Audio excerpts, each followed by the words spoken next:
Assalamualaikum warahmatullahi wabarakatuh. Hai, perkenalkan saya Puji Metazari dengan NIM J3A11824 kelas A Praktikum 1, Program Studi Komunikasi Angkatan 55 Sekolah Vokasi IPB. Dan pada video kali ini saya akan menjelaskan bagaimana sejarah video editing dan bagaimana hubungan video editing tersebut dengan berbagai film. Nah, sebelumnya apa itu video editing? Video editing adalah suatu proses penyeleksian, penambahan teks atau judul, variasi, transisi, efek, lagu, sound effect, narasi, dan merubah tampilan warna. Dalam bidang audiovisual termasuk film, editing adalah usaha untuk merapikan dan membuat sebuah tayangan film menjadi lebih berguna dan enak ditonton. Tentunya, editing film ini dapat dilakukan jika bahan dasarnya berupa shoot atau stock shoot dan unsur pendukung seperti voice, sound effect, dan musik sudah mencukupi. Nah, selanjutnya yaitu sejarah editing. Yang pertama yaitu Lumiere bersaudara. Sejarah dimulai pada tanggal 28 Desember pada tahun 1895 dengan ditandai oleh untuk pertama kalinya orang menonton film pertunjukan di sebuah ruang yang diproyeksikan ke sebuah layar. Lumiere bersaudara terkenal karena menemukan sinematograf dan autokrom. Ia adalah Auguste dan Louis Lumiere. Keduanya tokoh penting dalam sejarah film fotografi.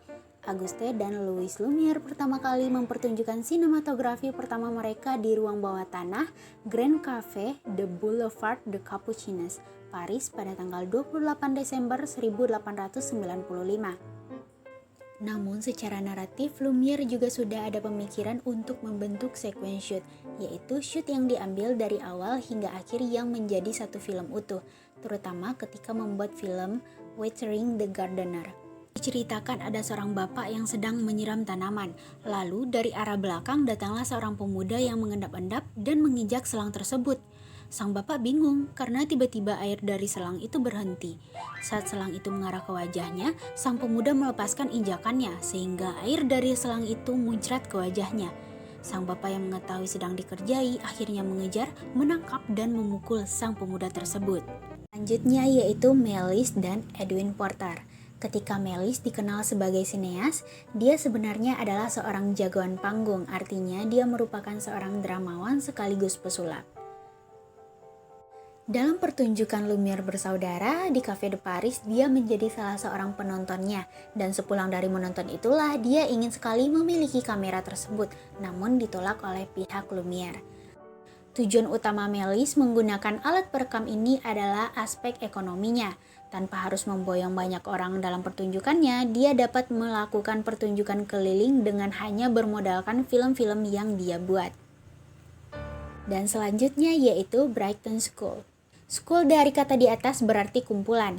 Mereka adalah gabungan dari para fotografer yang kemudian mencoba untuk bereksperimen dengan alat baru penemuan freeze screen yang dapat merekam 10 gambar per detiknya atau frame per second, yang kemudian dijualnya kepada Thomas Alva Edison.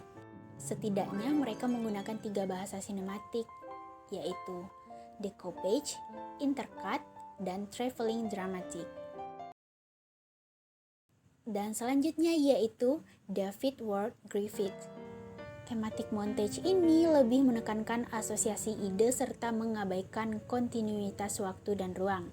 Film tersebut menyatukan tema tentang kekejaman manusia terhadap manusia lain dan bukan hanya satu cerita yang diceritakan, namun 4 cerita yang berbeda. Perubahan dalam industri perfilman jelas nampak pada teknologi yang digunakan. Perkembangan teknologi editing pada sekarang ini yaitu dengan menggunakan teknologi CGI. Bagi Anda penikmat film yang mengedepankan visual effect, tentunya sudah tidak asing lagi dengan teknologi CGI. Computer Graphic Image atau CGI adalah teknologi grafis komputer yang digunakan untuk membuat efek visual pada video, baik untuk film, siaran TV, video games, iklan, media cetak, hingga perangkat simulator. Semua itu bisa tercapai berkat kekuatan visual yang disajikan dengan memanfaatkan CGI tadi. Nah teman-teman, sekian penjelasan saya mengenai sejarah video editing dan bagaimana hubungan video editing tersebut dengan berbagai film. Semoga bermanfaat. Thank you for watching.